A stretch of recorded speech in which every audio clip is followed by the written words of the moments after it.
कार्तिक के महीने में एक बेलपत्र, 3 शमी पत्र, बहुत ध्यान दीजिएगा। कार्तिक के महीने में एक बेलपत्र, 3 शमी पत्र। श्री शिवा नमस्तु।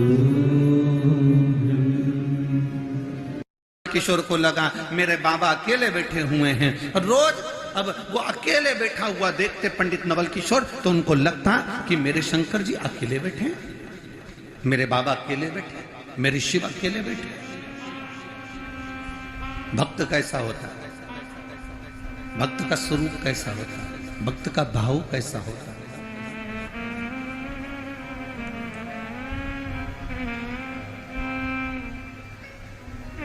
जरूरी नहीं है कि तुम बांके बिहारी का दर्शन करने जाओ तो बहुत माला अच्छी से अच्छी लेकर जाओ। आज के जमाने में वृंदावन में एक बड़ी बड़ी चीजें देखने को मिलती है, थोड़ा हम कह देंगे तो लोगों को हो सकता है हमारी बात का बुरा लग जाए, पर सत्यता कहने में पीछे नहीं हटेंगे।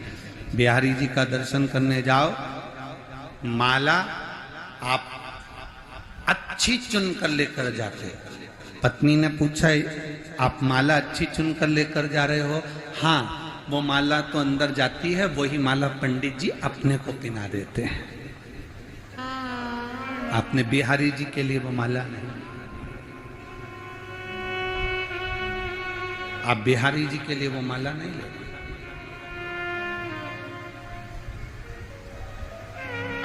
बिहारी जी ने कभी नहीं कहा, बांके बिहारी ने कभी नहीं कहा कि मुझे तुम बहुत सुंदर वस्तु ला कर दे। मेरे ठाकुर जी कहते हैं, मेरे ठाकुर जी वर्णन करते हैं, मेरे लाडले वर्णन करते हैं कि मुझे तुमसे कोई कीमती वस्तु नहीं चाहिए, मुझे तुमसे कोई धरोहर नहीं चाहिए, मुझे तुमसे कोई धन या वैभव या तुम्हारा बहुत सा राजसी ठाट नहीं चाहिए, मुझे तुमसे बहुत सारी कीमती वस्तुओं की चाह नहीं है, मुझे तुमसे बहुत सारे धन और वैभव की चाह नहीं है, मुझे तुमसे बहुत सारी सत्ता की चाह नहीं है, मुझे तुमसे बहुत सारी सत्ता वैभव की चाह नहीं है। भगवान कृष्ण कहते हैं, अगर मुझे देना चाहते हो तो केवल आप दिल से जब मेरे मंदिर में प्रवेश करो, आप हृदय से जब मेरे मंदिर में आओ, आप जब दिल से हृदय से मेरे मंदिर के अंदर जब प्रवेश करो, मंदिर के अंदर जब पहुंचो, उस समय पर बस इतना याद रखना कि माला सुंदर लाए कि ना लाए, तुम प्रसाद का डिब्बा लाए कि ना लाए, तुम कोई वस्तु लाए कि ना लाए, पर इतना याद रखना कि तुम अपना दिल पवित्र भाव से लेकर मंदिर के अंदर आए कि ना आए, ये बात का स्मरण आपके भीतर होना चाहिए। कैसे उसको रिझाऊं? बजना बजी ने विचार कर लिया, मैं भगवान को मना कर रहूंगा, क्या दूं मैं शिव जी को, क्या प्रदान करूं मैं शंकर भगवान को?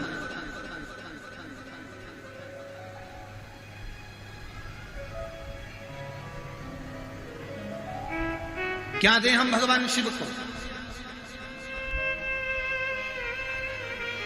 कार्तिक के महीने में एक बेलपत्र, 3 शमी पत्र, बहुत ध्यान दीजिएगा। कार्तिक के महीने में एक बेलपत्र, 3 शमी पत्र।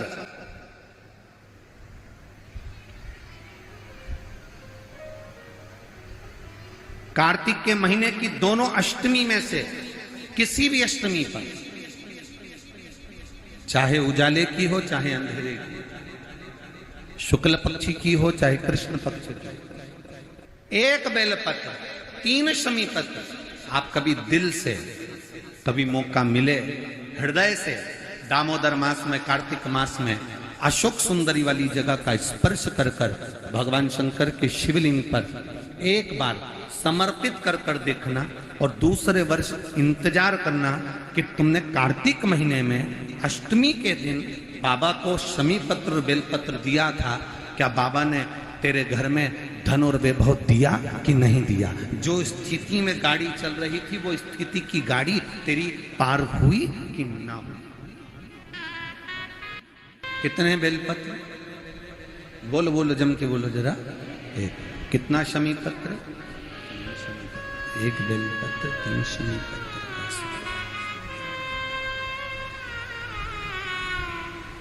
कभी स्मरण में लाइएगा।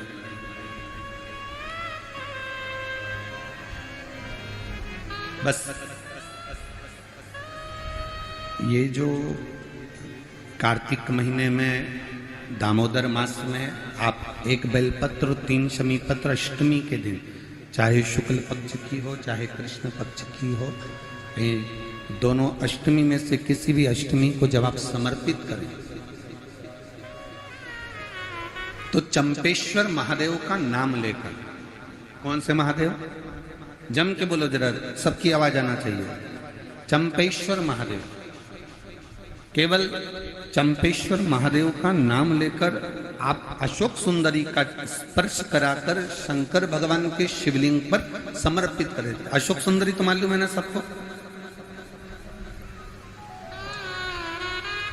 जैसे ये शिवलिंग, ये जलाधारी, ये बीच में से जो 2 लाइन गई गणेश कार्तिकेय, और बीच में एक लाइन जाती है मोटी सी शिवलिंग के सम्मुख में, उसको अशोक सुंदरी का स्थान कहा। शंकर भगवान के ऊपर जो जल की जलाधारी लगती है, जिसमें से बूंद बूंद पानी गिरता है, वो भगवान शंकर की 5 बेटियां हैं जो ऊपर कलश के रूप में रखी रहती हैं, जिसमें से बूंद बूंद जल नीचे गिरता है। जया, विषहरा, शामली बारी, दौतली, देव, शिव जी की 5 बेटी, शंकर भगवान की 6ठी बेटी अशोक सुंदरी बीच में। जब आप बेलपत्र 1, शमी पत्र 3, चंपेश्वर महादेव का नाम लेकर अशोक सुंदरी का स्पर्श कराकर भगवान शंकर को जब आप समर्पित करेंगे, इस कार्तिक महीने में दामोदर मास में अष्टमी तिथि के दिन, चाहे वो शुक्ल पक्ष की हो चाहे वो कृष्ण पक्ष की हो, अष्टमी तिथि को अगर समर्पित करते हैं तो आप वर्ष भर में इंतजार कर कर जरूर बताना कि तुम साल भर पहले जितना कमाते थे, वर्ष भर पहले तुम जो व्यापार व्यवसाय कर रहे थे, साल भर से जो नौकरी के लिए प्रयास कर रहे थे, उसमें सफलता